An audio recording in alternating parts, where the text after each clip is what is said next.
VOA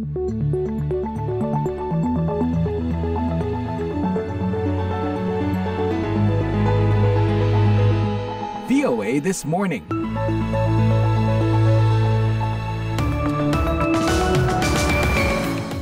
Dari ibu kota Amerika, Washington DC. Halo, apa kabar? Selamat pagi. VOA This Morning kembali hadir untuk Anda pagi ini, Kamis 3 Oktober 2024. Di kantor VOA Indonesia, hari ini banyak yang memakai batik.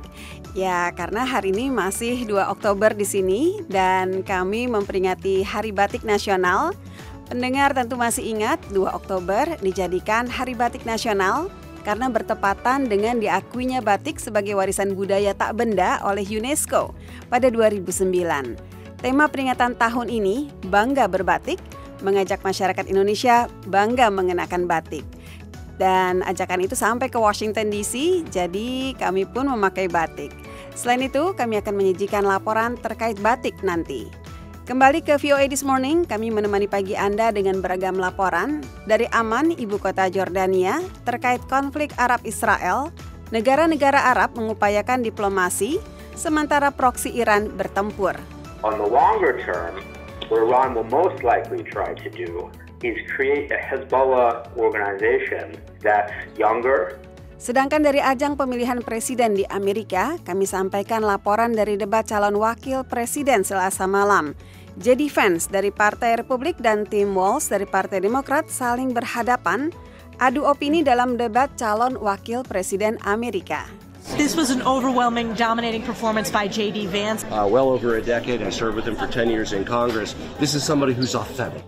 Selain kedua laporan tersebut, kami akan menyampaikan pula laporan dari Indonesia. Aktivis lembaga HAM menyuarakan keprihatinan atas aksi premanisme yang meneror kebebasan sipil. Saya Karina Amkas, kita buka yuk jendela VOA This Morning dengan berita dunia disampaikan Nur Hadi Sucahyo.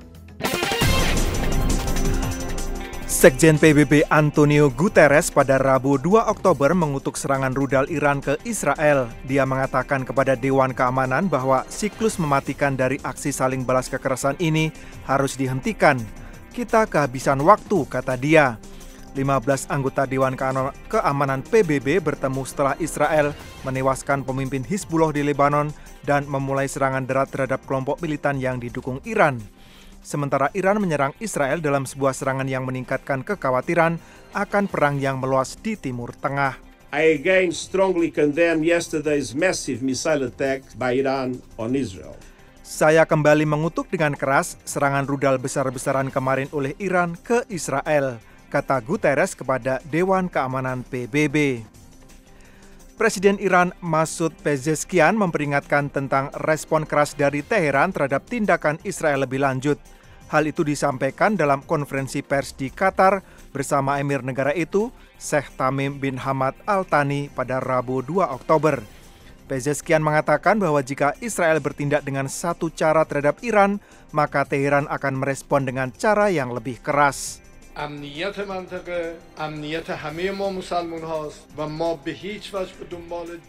Keamanan kawasan ini adalah keamanan semua muslim dan kami tidak menginginkan perang atau pertumpahan darah.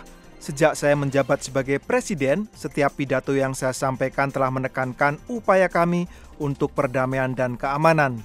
Tidak ada negara atau kawasan yang dapat makmur di tengah perang. Kami tidak punya pilihan selain menanggapi. Jika Israel memutuskan untuk membalas, maka mereka akan menghadapi reaksi yang lebih keras, tambahnya.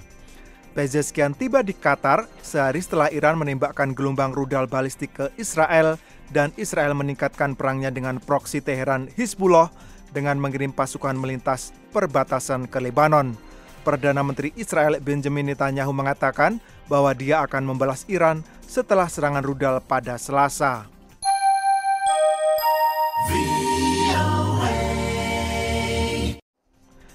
Israel akan merespon serangan rudal Iran dan pasukan mereka bisa menyerang lokasi dimanapun di Timur Tengah, kata Kepala Militer negara itu pada Rabu 2 Oktober.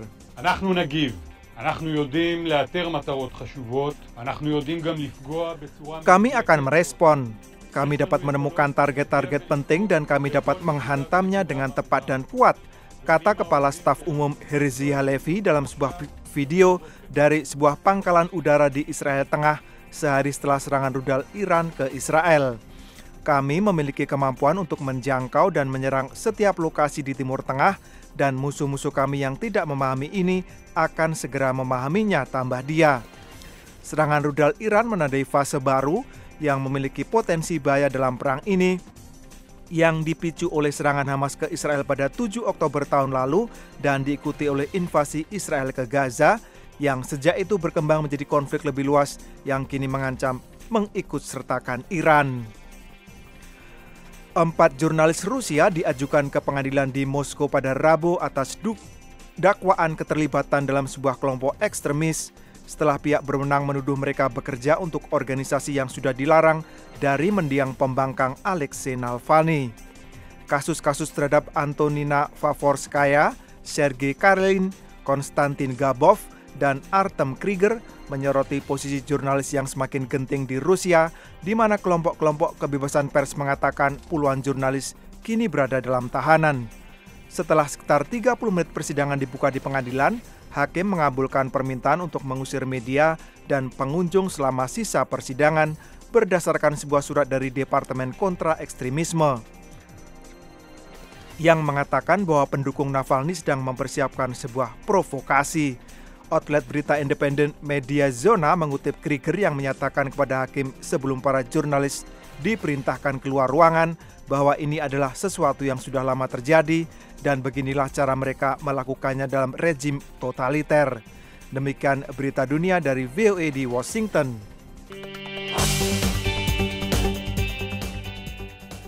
VOA This Morning, negara-negara Arab seperti Mesir, Qatar, Yordania, dan Arab Saudi terlibat upaya diplomasi dan kemanusiaan dalam konflik Gaza selama setahun ini. Tetapi yang sebenarnya bertempur melawan Israel adalah Hamas dan Hizbullah, proksi Iran atau aktor non-negara. Wartawati VOA di Amman, Del Gaflak melaporkan bahwa ini menunjukkan bukan hanya perubahan besar dalam konflik Arab-Israel, tetapi juga semakin besarnya ancaman perang regional yang lebih luas. Negara-negara Arab kesulitan merespons krisis Gaza.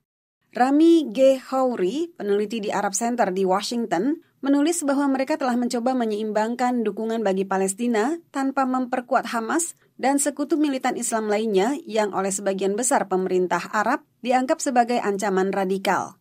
Ini dilakukan sambil memberi bantuan kemanusiaan untuk warga sipil Gaza yang menderita.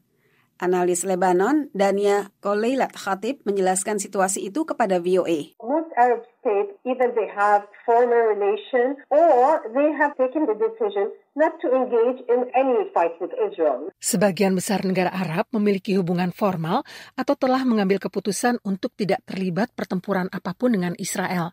Sekarang gerakan perlawanan tidak memiliki sponsor.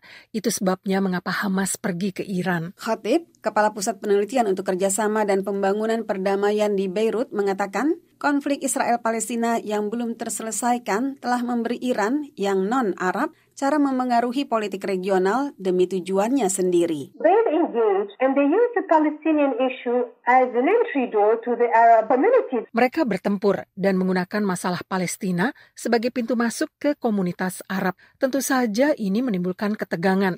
Negara-negara Arab bergerak di satu jalur, sementara gerakan perlawanan bergerak di jalur lain. Analis Nicholas Harris dari New Lines Institute di Washington mengatakan kepada VOA bahwa selama bertahun-tahun Iran membangun proksi yang berkomitmen seperti Hizbullah, Hamas, dan lainnya.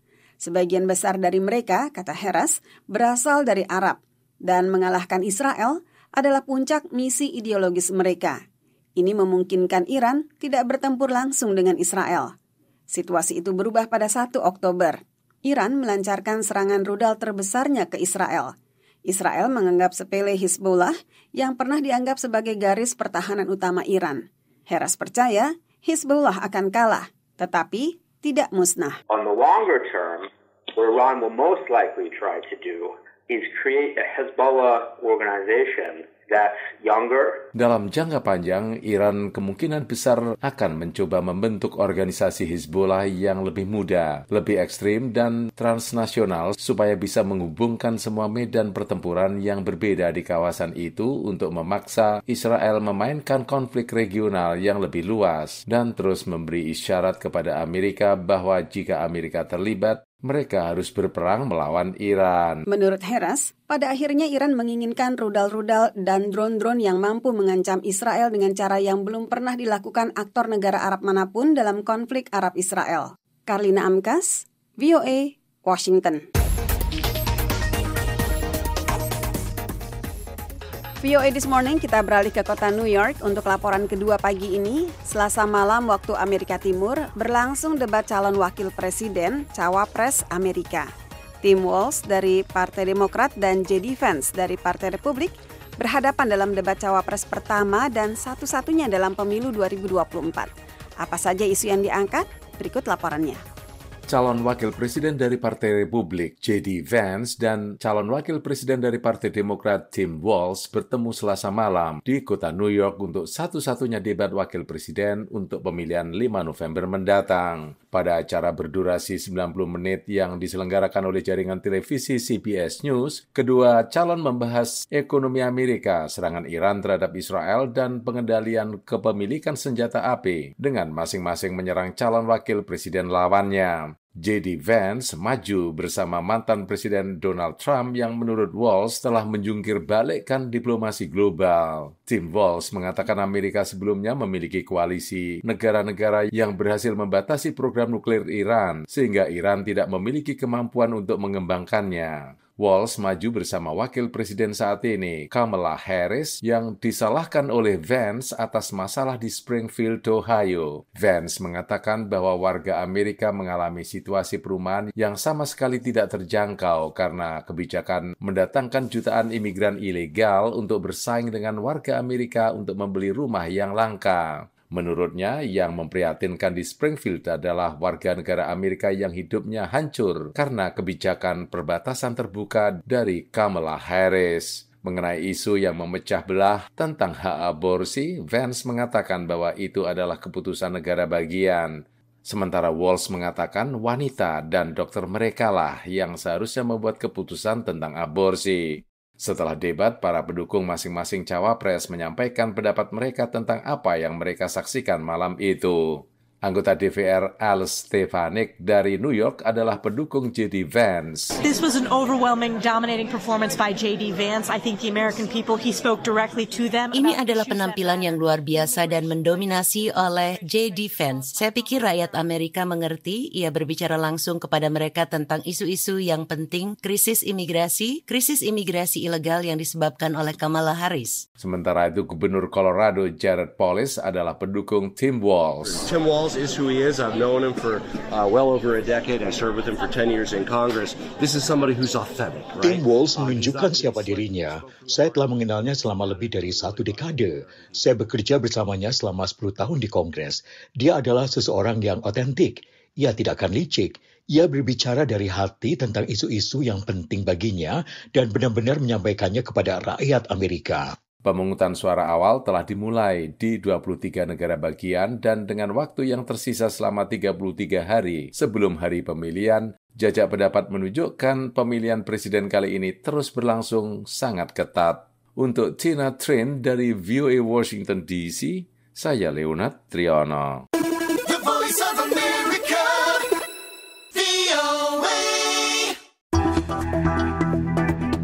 VOA This Morning, kini kita ke Indonesia. Beberapa lembaga HAM menilai pembubaran paksa sejumlah kegiatan masyarakat sipil dalam berekspresi dan berpendapat merupakan alarm berbahaya bagi demokrasi.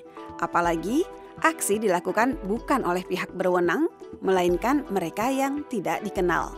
Diskusi forum Tanah Air bertema silaturahmi kebangsaan diaspora bersama tokoh dan aktivis nasional di Jakarta Selatan dibubarkan paksa oleh sekelompok orang tak dikenal akhir pekan lalu. Diskusi itu sendiri dihadiri sejumlah tokoh yang sering mengkritik pemerintahan Presiden Joko Widodo, termasuk pakar hukum tata negara Refli Harun. Aksi premanisme yang meneror kebebasan sipil ini bukan kali pertama. Sehari sebelumnya, aksi Global Climate Strike di Jakarta yang berlangsung damai juga diintimidasi preman. Direktur Eksekutif SafeNet, Nenden Sekar Arum mengatakan, tentu saja dengan pembubaran acara seperti ini nggak cuma menghambat kebebasan berpendapat juga, tapi tentu saja bisa menghalang-halangi partisipasi publik ya untuk secara aktif berkontribusi dalam proses demokrasi gitu ya, karena harusnya diskusi itu menjadi ruang ya buat kita gitu, masyarakat bisa menyampaikan aspirasi, bisa menyampaikan kritik. Menurut Nenden, kasus-kasus pembubaran acara diskusi akan berbahaya bagi demokrasi. Dia menyebutkan penyebab pembubaran diskusi ada beberapa faktor seperti intoleransi yang meningkat dan polarisasi isu politik dan sosial. Maraknya pembubaran diskusi atau kegiatan bersama yang berlangsung damai, ungkapnya, juga disebabkan oleh polisi yang tidak bertindak tegas atau melakukan pembiaran. Direktur Eksekutif Setara Institut Halili Hasan menyuarakan pendapat serupa. Dia menyayangkan adanya dugaan pembiaran oleh aparat kepolisian. Menurutnya pembubaran diskusi tersebut merupakan alarm nyaring yang menandai kebebasan sipil yang semakin menyempit dan demokrasi yang semakin menyurut. Halili menegaskan polisi harus mengusut tuntas dan mempertanggungjawabkan kepada publik terkait penanganan yang dilakukan. Pembubaran diskusi melalui aksi premanisme tersebut merupakan alarm nyaring yang menandai bahwa kebebasan sipil semakin menyempit di tengah demokrasi yang semakin surut. Anggota Komisi Hukum DPR Arteria Dahlan menyatakan aksi premanisme dan pembubaran paksa acara diskusi dan kegiatan lainnya merupakan presiden buruk terhadap kebebasan berpendapat di tanah air.